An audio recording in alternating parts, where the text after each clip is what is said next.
Jerome, você gostou do anime de gangsta? Gostei. É mesmo? Por quê? É legal.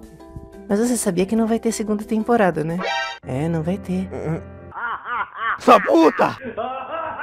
It's been a long day without you, my friend, and I'll tell you all about it when I see you again. Sua puta!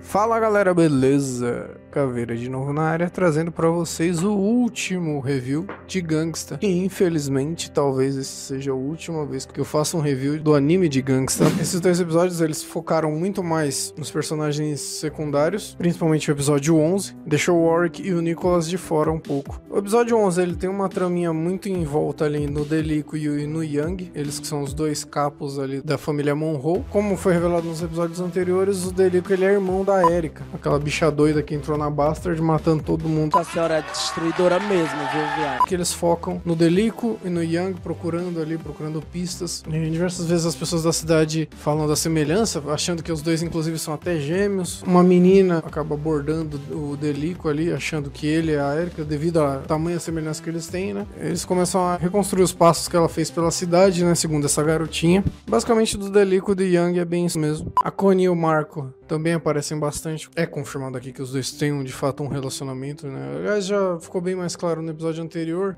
Os dois têm um trelelê lá, os dois fazem um Sexo anal. Outros que devem fazer uns eggs, o que deu muito a entender é a Gina e a Ginger. Duas aranhas, duas aranhas, duas aranhas. Basicamente, esse episódio ele tem muito foco também nos Esminettes. Esse grupo é também explicado aqui que eles não são nem Twilights, também não são normais. Eles são seres humanos, eles tiveram modificações físicas e que às vezes eles conseguem superar até os Twilight. E sem ter que tomar as drogas, tem que tomar o Celebraer ali pra controlar o metabolismo, né? Esse episódio ele tem a continuação do ataque à Guilda Paukley, uma sequência ali de destruição total. A Sig, que é aquela do machado, aquela magrela lá, varapau do machado, sai matando todo mundo, destruindo geral. Mano, as sequências são muito fodas mesmo, mostra ali toda a liderança fodelenga que a Gina tem, todo o controle que ela tem em relação à guilda dela. Aí o grande acontecimento de impacto desse penúltimo episódio é o sequestro da Connie, um dos membros da Esminettes, que é uma mulher ali, até o momento não foi revelado o nome dela. Ela sequestra a Connie dizendo que sentiu um cheiro familiar, um cheiro de um velho conhecido. Esse cheiro seria do Marco.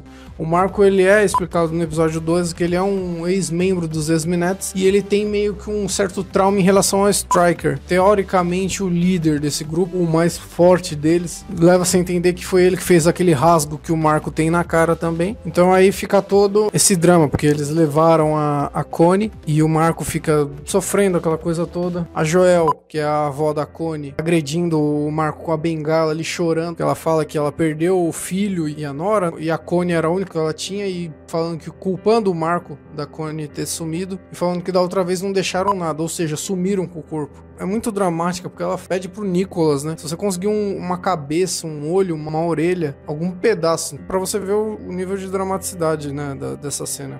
Uma cena realmente muito bonita, o Nicholas cobrindo a Joelle com o casaco dele. E outra coisa que foi sensacional, a trilha sonora no momento em que a Sig tá tocando foda-se lá, matando todo mundo. É uma cena extremamente agressiva, uma cena de uma violência muito grande. Não uma violência gráfica tão grande, né? Não mostram tripas rolando, cabeças nem membros. Só mostra mesmo o sangue jorrando, né? Que já é violento demais. Tocando uma música muito suave de fundo.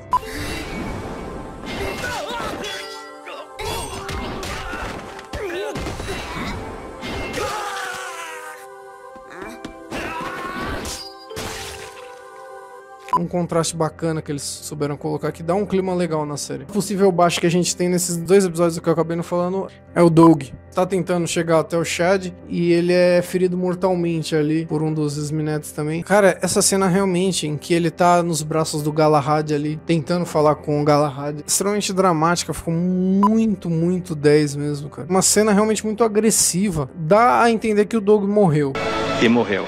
A última sequência do último episódio é o Stryker na mansão do Monroe, do Daniel Monroe, invadindo ali, sentando o cacete nos guarda. E o Warwick junto com o Miles, tentando impedir ele. É onde o Warwick se liga de muitos acontecimentos anteriores. O Daniel saiu com o Ivan, que é aquele personagem que tá envolvido juntamente com o Corsica e com os Esminettes. Ele é meio que um agente duplo ali na parada. Então ele começa a ligar os pontos e vê que o Ivan é realmente um filho da puta, um Nazarenho desgraçado. E essa sequência final ficou realmente muito 10, cara. Uma sequência de ação extremamente sensacional, em que o Miles e o Warwick, dentro das limitações que eles têm, eles são simplesmente seres humanos normais.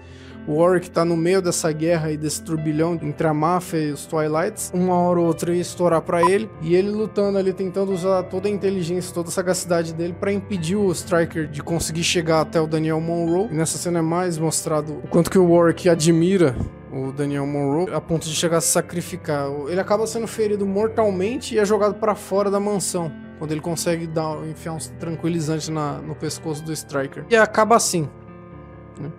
Uma cena muito legal, porque mostra o pai do Warwick falando pra ele, né? Não importa o quanto ele esteja junto dos Twilights, ele nunca vai ser igual a eles. E aí termina com o Warwick falando: 同じになりてえわけじゃねえんだけどな。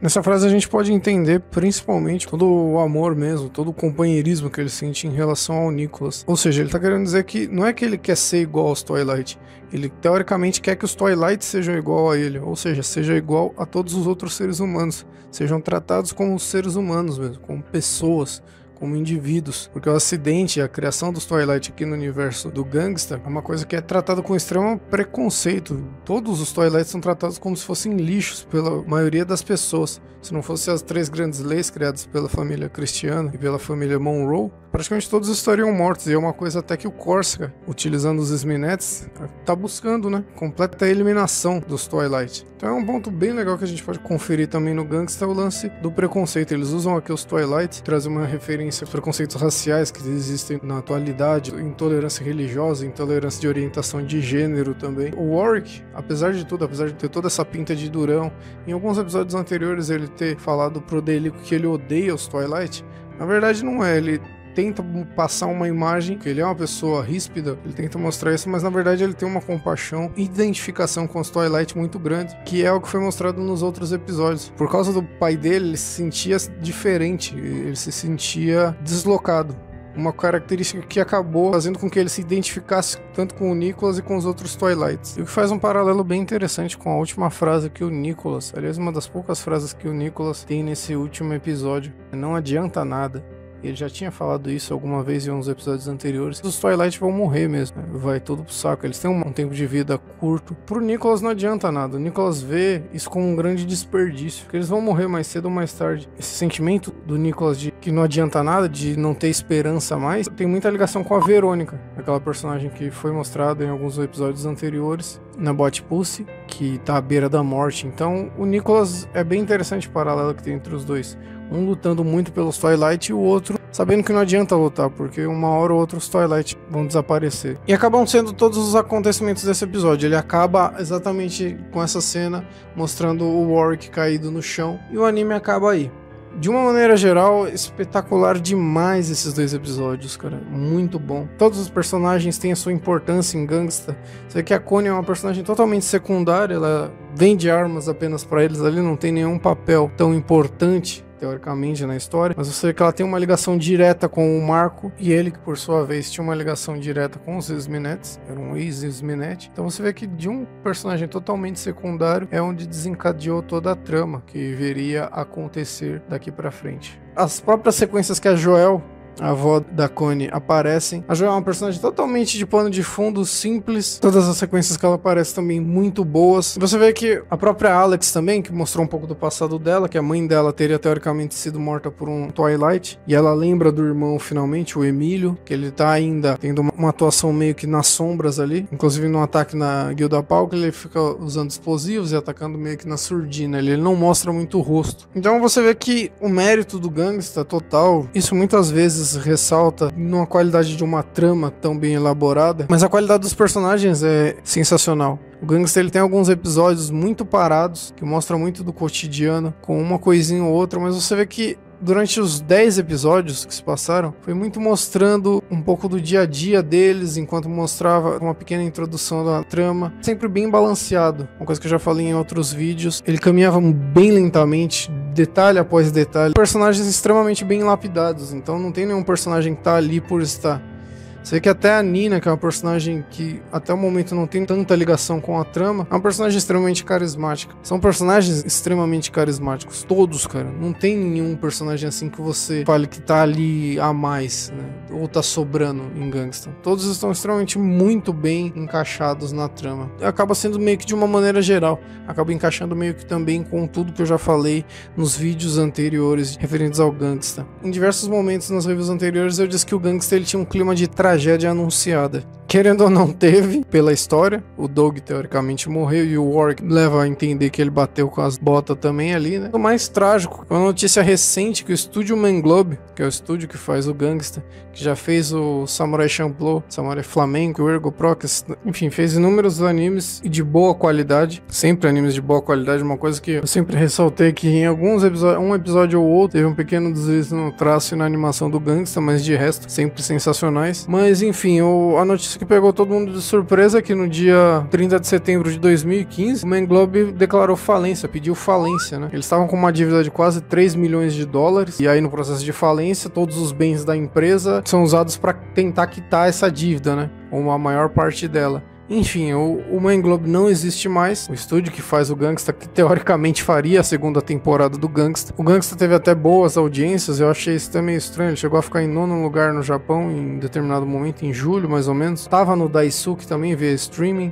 Tava tendo uma repercussão mundial boa, mesmo para um título mais adulto, tanto que o mangá tá sendo lançado pela JBC aqui no Brasil. E basicamente é isso, né? É realmente trágico. Trágico.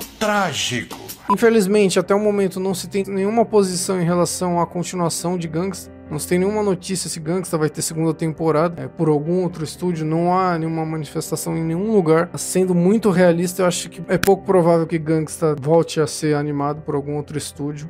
Acho difícil mesmo. Não é um tema que no Japão faça tanto sucesso. Infelizmente, o público japonês tem a tendência de ter mais interesse em séries, em animes, que falem da cultura japonesa mesmo. Pelo menos a gente tem esse consolo que o mangá está sendo lançado aqui no Brasil pela JBC no preço de R$13,90, é um preço meio que padrão. O papel eu achei ele um pouco transparente, tem uma página ou outra que você acaba conseguindo ver o outro lado.